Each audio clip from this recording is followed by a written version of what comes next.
Welcome to Under the Influence, the dark side of influence. This is RSA session HUMR04, and I'm Ron Warner. I love you. You are the best thing that ever happened to me. We have so much in common. Every moment we can spend together is so special. I know we're separated and can only talk like this online. Someday we'll be together just as soon as I can afford a plane ticket. Maybe you can help. So don't leave me. I don't know what I'd do without you. Creepy, huh? That is influence in action.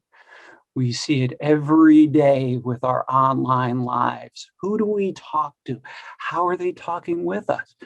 How do we know what they're saying to us? That's what I'll talk about in this session, because by knowing and understanding how these evil, malicious people work, we can better understand some of our defenses, both at the people, process, and technology level. So, hi. I'm Ron Warner, or at least that's the persona I'm using for this session. I may or may not have a few other personas I may use across time and space. I teach for a university, Bellevue University. I have my own cybersecurity consultancy. So tell you what, rather than me giving a whole intro, feel free, look me up, Twitter, LinkedIn, or go ahead, Google stalk me. I double dog dare you. It's okay. Everything there should be there. And if it's not, we'll have a fun conversation because we'll get to meet each other. So let's talk about some room rules. Like if we have a Zoom bomber, has that ever happened to you? Actually, it did happen to me. It was rather entertaining, to be honest. Ask me later. Other room rules, though, please ask questions. I'll be online with a chat, so you can talk to me during the chat. That's kind of the cool thing. I'm recording this right now, but we can talk and have multiple conversations at once. If you have any TLAs or FLAs, please ask. Oh, what's that? What's a TLA or an FLA? 3-letter acronym or 4-letter acronym. Not just for my session, any session at RSA. If someone says something you don't know, ask. That's what we're here for. We're here to learn and grow. So why are we here? Not just on the planet, or why are you here at RSA? What are you hoping to get out of this session? Again, put it in the chat. Or is the chat that way? I don't know which way the chat is. Tell me why you are here, what you're hoping to gain from this session you learned from me, because we all learn from each other is what I've learned. Romance scams are just one form of influence that we see in our lives. It tends to be actually very prevalent. You see, if I want to attack an organization, what do? I'm not going to walk through their front door. I'm going to find out who works there. What do they like? I'll build rapport. Maybe some of the dating sites they go to, or maybe other types of adult sites. Become friends with you there, and then infiltrate from the inside. So it's a common form of scam that we're seeing, even from the Federal Trade Commission. We see this as a form of influence. It's not the only form. FTC, though, has reported over $200 million lost in 2019. And that's just those who report it. My guess, it's actually a lot higher. Most people who are victims of romance scams, they're too embarrassed to admit it. So how do we even know that, how accurate these numbers can be? This is why. Think about the stories behind the numbers. We keep seeing this number rise is what's also important. And if you think about it, even one victim is too many. Now, if you talk to the FBI, they will say business email compromise is one of the top scams. But if you ask them, they'll say it often starts with a romance scam. So it's just one way in. Even within our own industry. Breaking news, everybody. There was a North Korean company posing as security experts. What were they called? Secure Elite. Posing as security experts, sharing their data and information. Please hire us. Reported that not quite who they seem to be, but they look legitimate, don't they? So as Sun Tzu says, and I do recommend reading books outside of traditional cybersecurity, to know your enemy, you must become your enemy. This has been a debate in cybersecurity ever since I've been involved. How do we understand fully what our enemy may do? Well, just having that general perspective so we can put some of the top types of blockades. And at the end of the session, I'll share some ways you can prevent influence. So how does this happen? Whether it's romance scams or phishing or your own complacency or errors, we tend to be our own worst enemy, right? Deals with Earth Day, this cartoon, Pogo, from what, 1971? We're our own worst enemy. This has actually been proven. Look at the Verizon data breach report. The 2020 report has almost 50% of all reported breaches has to do with the human element, whether it's errors or use of social attacks. So romance scam, social attack, but what about errors? We often forget about that. Let me share a story. I was at a fraud conference, and it's during a keynote, and you get kind of, I took out my elite hacking device. Okay, no, it was just my iPhone. And I looked to see what were the open Wi-Fi channels, and I saw one that said auditorium. Okay, so I click on it. Takes me to a website for the projector high up on the ceiling. I'm like, okay, I can cause a little trouble here. Hey, there's a button on the side that says admin. So I click on it, takes me to a web page, user ID, admin, password, blank. What do you think the password was? Yeah, actually, I don't remember. It was either admin or password. Either way, I had a 50-50 shot of getting in. I owned that device. Oh, by the way, is what I did legal? Technically, no. Ethical? Well, I did tell the IT guy as soon as we went on break. I took no other steps. I knew the keynote speaker and I didn't want to mess him up. But it's like, oh my gosh, if I can do this, other people can do this. So that's an example of just a common error because the IT guy, oh yeah, I reset it at the beginning of the week and I forgot to fix that. How often does that happen in our environment? So sometimes our own worst enemy. Let's talk about other types of influence techniques. How does it happen so we can understand how to best protect against it? Well, one, blind trust. So if you're playing conference bingo, where you're listening for keywords like zero trust, cloud, the words I'm talking about. Zero trust means we shouldn't necessarily trust our users, but we need to trust our users for them to be able to connect to our systems. The question is knowing how, when, and where to trust. Let me give you an example. Abraham Lincoln from 2006. This looks legit, right? How often do we just trust quotes like this without thinking about it? So how do we prevent CYA? No, not that CYA. Check your assumptions. Sometimes I'll say challenge your assumptions because we make assumptions based on our fast brain working. So let me explain a little bit of brain science here. This comes from Daniel Kahneman's Thinking Fast and Slow, Nobel Prize winning author, economist, I believe. We have a fast brain and a slow brain. Fast brain is how we normally operate, very efficient, but room for error. As opposed to the slow brain where we process takes more time. Those con artists, those evil people try to take advantage of us being mindless, getting us not to think.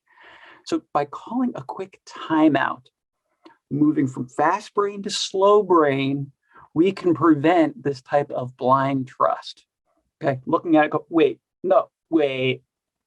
That 10-second pause can save a lot of heartache later on.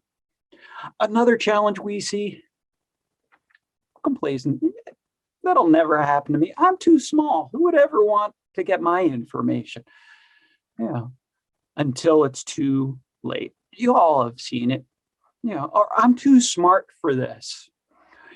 I've been doing this for years. I'd be able to tell if someone was coming after me. I can tell if it's a romance scam or not. They are really good at what they do. They will go through a lot of effort to try to trick you, whether it's romance scam or a foreign nation state trying to get at our country's secrets. If it takes them 6 months to a year to infiltrate the attack and exploit those vulnerabilities, they'll spend that time. So don't think that it can happen to anybody. If you talk to Chris Hadnagy, so Chris Hadnagy wrote one of the top books in social engineering, The Science of Human Hacking. He's been phished. We've all been there. You've gotten a phish. I've done too. It's like I've literally had to take and stop my hand from clicking on it. It can happen to any of us. Or just being so busy that we don't even realize that we've become complacent. I'll do that security stuff tomorrow. And then tomorrow comes and then, oh, wait, no, I got to get this done. And we don't prioritize well. So don't allow your own busyness to be what stops you from noticing. Taking a breath, taking a time out, allowing your slow brain to work is actually one of the best techniques that I tell my students for when they're thinking through a problem. It works for professionals as well. I want to talk to you next about a resource. Chris Hadnagy mentions it in his books. It's probably the most referenced cybersecurity book that has nothing to do with technology or anything cybery. Okay, Dr. Robert Cialdini's. It's called Psychology of Persuasion, about influence. And it's how we can positively influence. But we can use it if we take off our white hat and put on our black hat, understand how those who are trying to influence us can work. Let me talk through the 6 elements of influence. First is likability, where we like people, and if we like people, we'll listen to them more.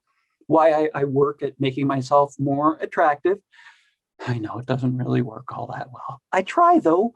So, being more likable, being human, it increases your attractiveness. Those who are more attractive are better social engineers. By the way, who's better at being a social engineer, women or men? Scientific studies show women, because guys are stupid. I admit it. If an attractive female, smiles and asks for help, I got to do my macho male thing and I'm going to help. And yeah, so that's likability. Or think about the example here of Sally Field. She won the Oscar and you like me, really, really like me. Why do a lot of people win awards? Well, not only because of a great accomplishment, but likability. So think about how it can be used positively and negatively. Another one of these aspects, authority. I'm in charge. So let me show you something right now in a t-shirt. I call this the law of the suit coat. I taught this to my son. All of a sudden you put on a suit coat, my authority goes up. This is why I love working from home. I can change wardrobe between meetings to match whoever I'm speaking with. Because actually matching is a great social engineering technique as well. Just be aware of it, how it could be used. So authority, someone you can take charge, or if they're saying, well, do you know who I am? It could be they're trying to social engineer you. Another technique, reciprocation. So when we're back live in San Francisco at the Moscone Center, as you're walking through the hall, you see this all the time with vendors. Here, would you like this squishy ball? Or would you like ice cream or a t-shirt or socks? Why do they do it? Because they're really nice.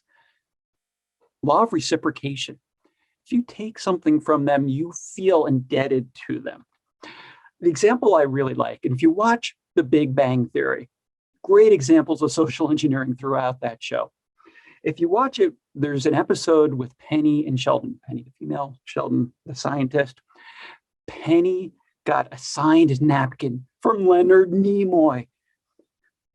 She gave it to Sheldon for a Christmas present, and he freaked out, okay? And he went and he got her a dozen Christmas presents. He was trying to reciprocate. He's like, I have to give you something that's worth as much as what you just gave me, because he felt indebted to her. That's reciprocation. So be careful when someone tries to give you something for free. What are you really giving in exchange? Is it really free? 4 out of 5 security professionals say you need to be careful of social engineering. Okay, 42% of all statistics are made up anyway. So that's social proof. For example, you see a rating. Have you ever not gone to a restaurant or purchased something because of the rating? But we know ratings are sometimes fabricated, right? But that's that social proof. Everyone else is doing it, so it's okay for me to do it, right? Maybe not. Another common technique we hear from Dr. Robert Cialdini's Influence the Art of Persuasion is scarcity. Act now. We see this on sites where we go buy items, whether it's plane tickets, there's only 3 tickets left at this price, or it could be time-based. If you want it within the next 24 hours, click here. They're operating off of scarcity. Where's scarcity? I guess it depends on where you're from, right? Be aware of how this can be used for influence as well. Last one, commitment and consistency. Now, I use this for positive when I'm working with executives who want to accept a risk. I'm like, okay, so you're willing to accept that risk. Are you willing to sign saying you own this risk? Well, it's your job in security to own risks. No, I just report the news. You own the risk because it's your decision. Because business people make risk decisions all the time, right? Something to consider. Once you have commitment to something, you're willing to stick through it. Law of diminishing returns is the economics term, if you will. You're already involved in this presentation. So you're like, Ron's just okay. But I got to see this through. I got to figure out what he's really getting at. So you're committed to hanging out with me. Thank you very much. Please talk with me in chat. This idea of being committed. We can take advantage of this for positive or negative.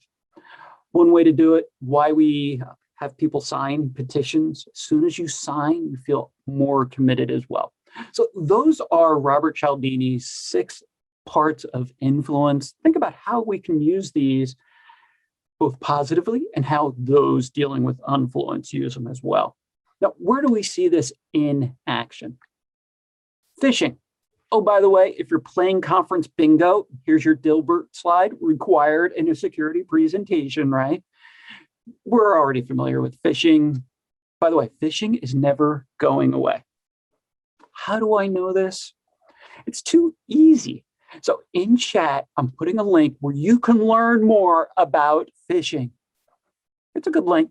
Trust me.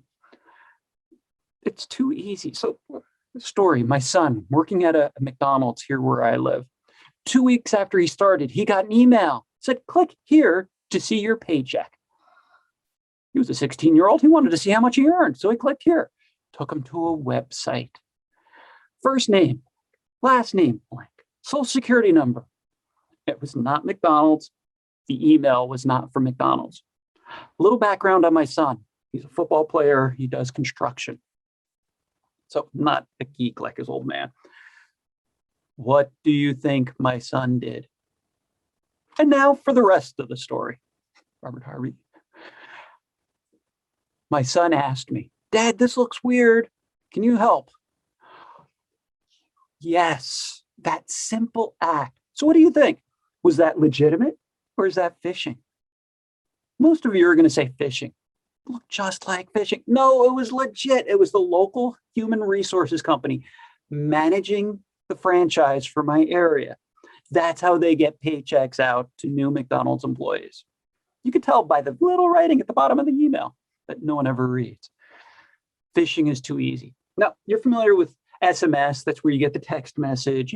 Congratulations, you have a package. Vishing, voicemail. What's wishing? When I came up with webinar phishing. So if I want to break into a company, I'm not going to phish your email. No, there's spam blockers now. I'm going to hop on your Zoom.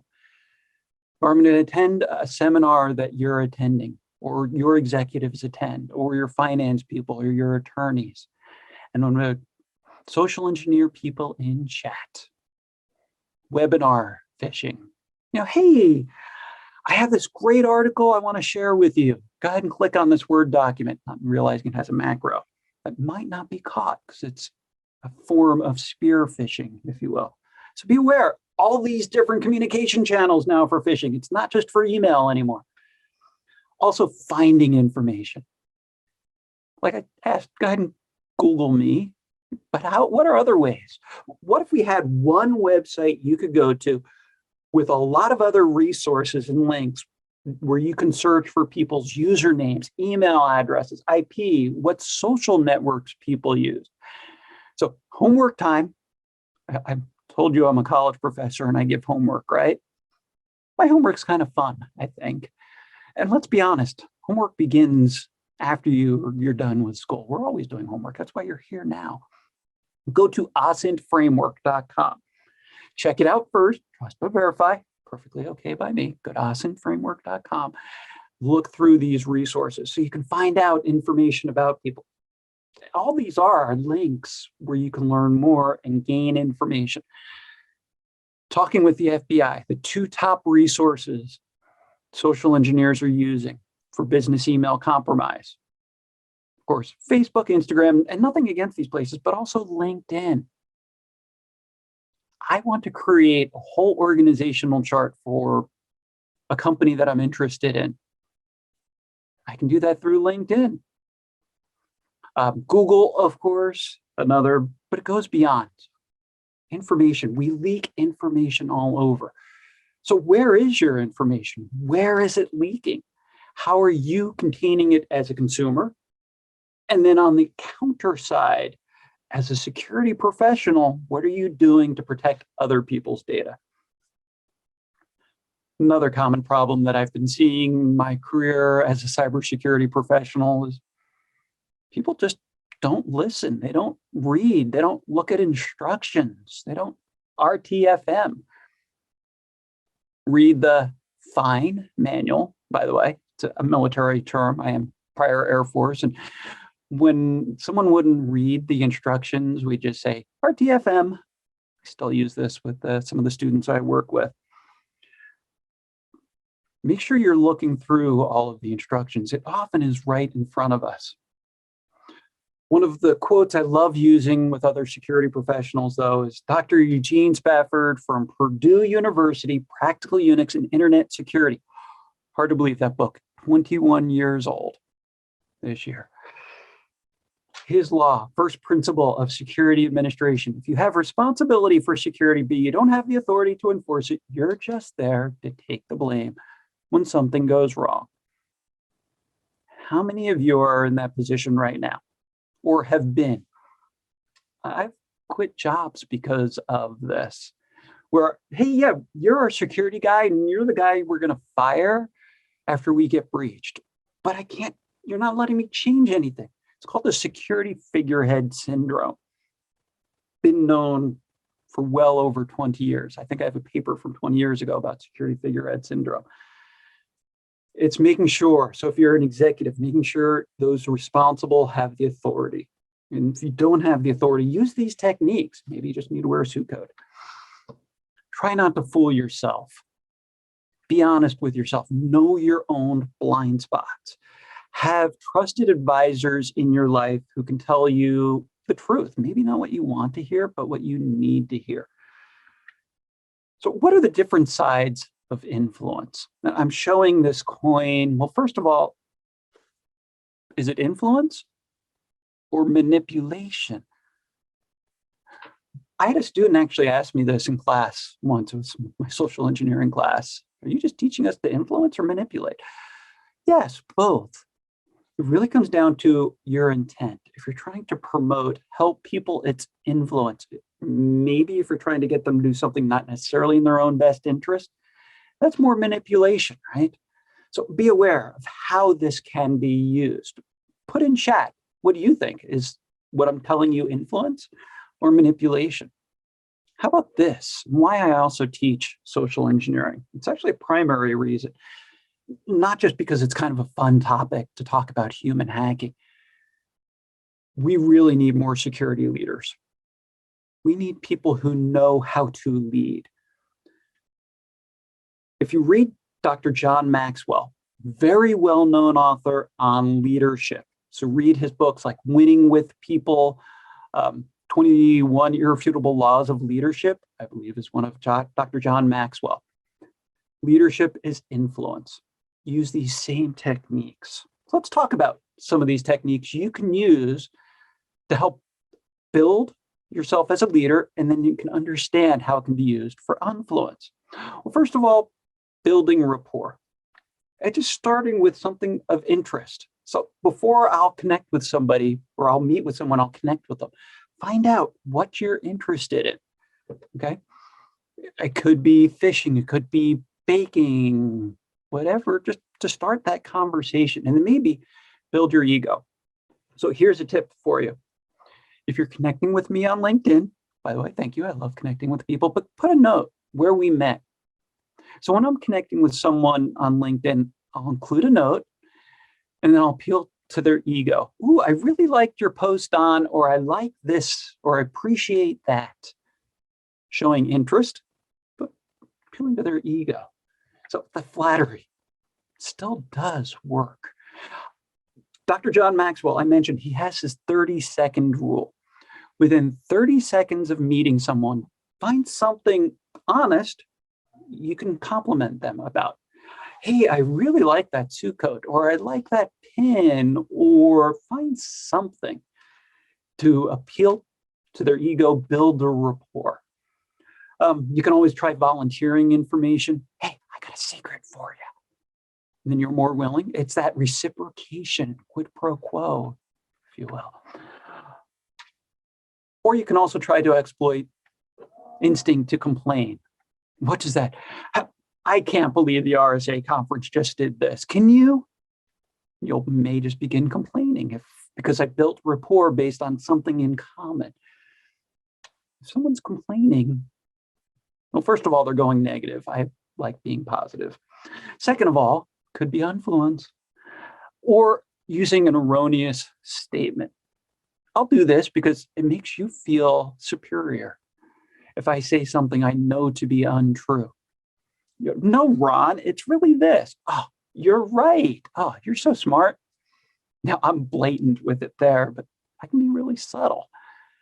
So beware, if I say something that's incorrect, I may be doing it on purpose. Silence, awesome way to get people to talk. Like right now. Did he freeze? No, when you're in person, if you have silence, you can use it to get the other person because they're going to try to fill that gap. And then last, for adults in the room, assuming everyone here is an adult, alcohol does work. I once had a student performing a social engineering experiment for class. He was trying to see if he could social engineer someone's cell phone. Okay, and he was military. So he went off post, went to a local drinking establishment, bought another military person an adult beverage, alcohol, and that person pretty much leaked all sorts of fun information, almost military secrets. And my student was like, OMG, I can't believe what this person told me. I was just being friendly. And they gave me their cell phone. Where can you learn more? One of my favorite books is How to Win Friends and Influence People by Dale Carnegie. 1930s. So keep in mind, different mindset back then, different frame of thought. So it is biased somewhat. The principles still apply. And if you want a more modern version, you can read like Adam Grant or, as I said, John Maxwell. So relax, smile, that increases likability. Saying people's names. Person's name is like gold to their ears. Okay, so say I will often repeat someone's name because I want to remember people's name. Use it as a trick for myself. How do I remember names? But also then increases my likability. Getting back to that principle. Talk about listening here. Other people's interests, as I said, building rapport, finding what interests them, and then making you feel important. I try to do this just because I like building people, just naturally. Great way to increase your influence. Where does it often start, though? How do you start doing all this? Well, first of all, observation. Observe what is behind people. So I put up a white backdrop on purpose. During these sessions, I love to see what's behind people because I've used this to social engineers. Actually, I was a presenter talking about social engineering about a year ago. I saw she had guitars behind her. So it's like, oh, you must be a great guitar player.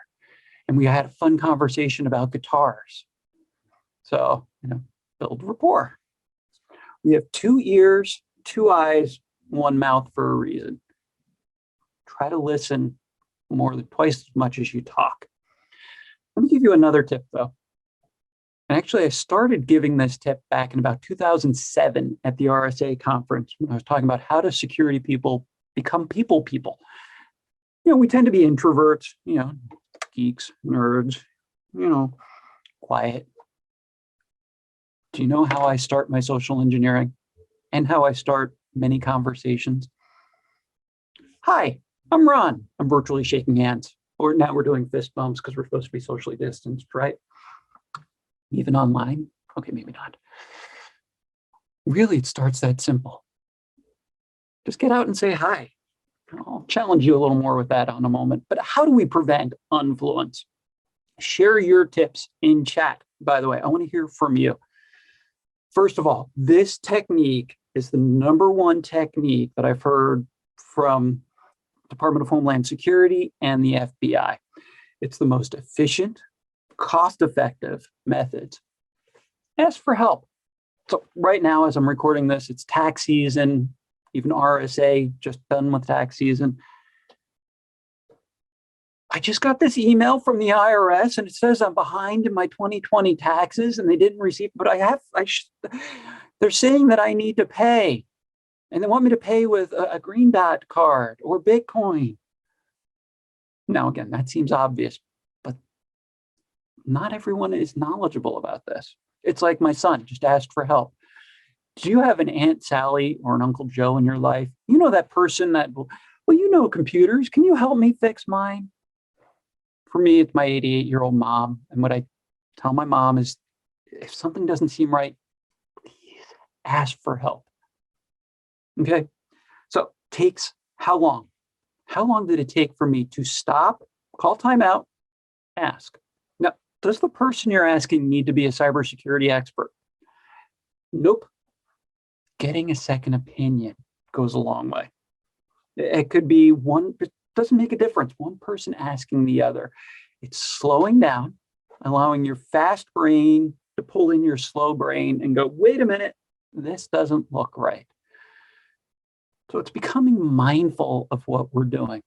Again, from Homeland Security, stop and think before you connect. Stop and think before you connect. That's simple. Pay me now or pay me later. Take maybe 20 seconds now, or it can take time later. I hear this from identity theft victims. What hurts more? The amount of money they lost or the comfort? Usually it's the comfort and their time. It's like, yeah, I didn't lose any money, but it took me about 10 hours to confirm that really was not me with my credit card company or my health insurer or law. Any of those. It's losing that peace of mind after something bad happens. So ask for help, be mindful. I already talked to you about that CYA Challenger. When are you assuming things? Trust but verify. We've said this for so long in cybersecurity. We need to listen, do it ourselves.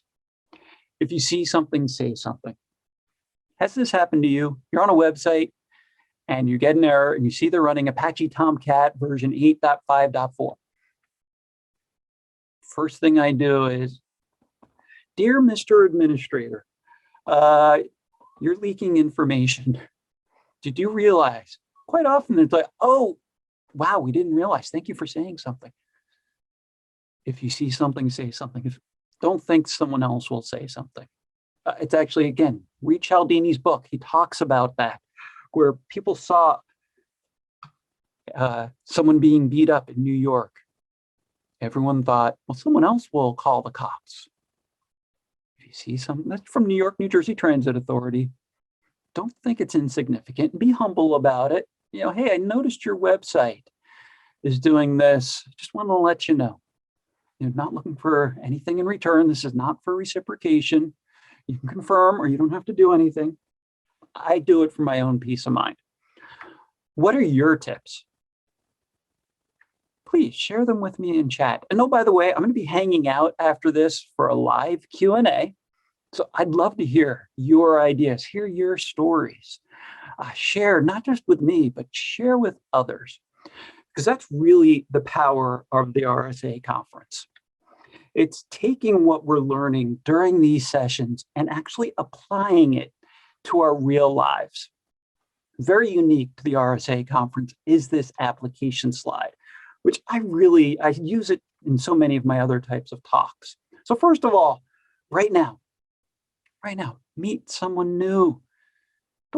They're not going to take away your birthday or bite your head off. People at RSA conference are wonderful.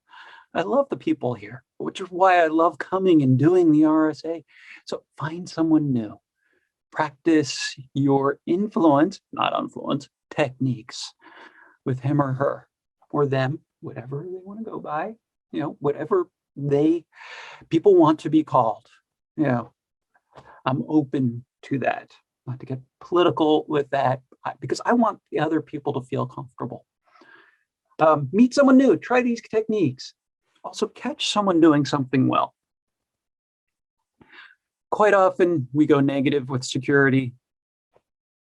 Rather than just saying, boy, your security sucks. Boy, you're doing a great job with it. It's from the 1 Minute Manager, Blanchard and Johnson, another good leadership book I recommend. Within the next month, actually within the next week also, where are you seeing influence? If you're shopping for a car, you see it. Where are you seeing it on TV or any other types of advertising? And then use techniques on your own. And then rewatch this video. If nothing else, for the laughs, you get to watch me talk through all of these different techniques. These are good reminders. It's often we're not learning anything new, but just remembering maybe what we forgot. At this point, I'm really curious to connect with each of you. Please ask me questions in chat. Connect with me on LinkedIn. So yes, I do love you. But no, not in the way you're thinking. It's philos rather than eros love. I just love helping people. Philos, brotherly love. I love helping people learn how to protect themselves. My job is to work myself out of a job, knowing I never will. So, and that's why I do this. So there's resources on romance scams. You can use these. These slides are available. But really, connect with me. Love hearing your stories. And please keep sharing your stories. Help others, making sure they are not under the influence. I'm Ron Werner with Bellevue University and Cyber AAA, and I look forward to chatting with you.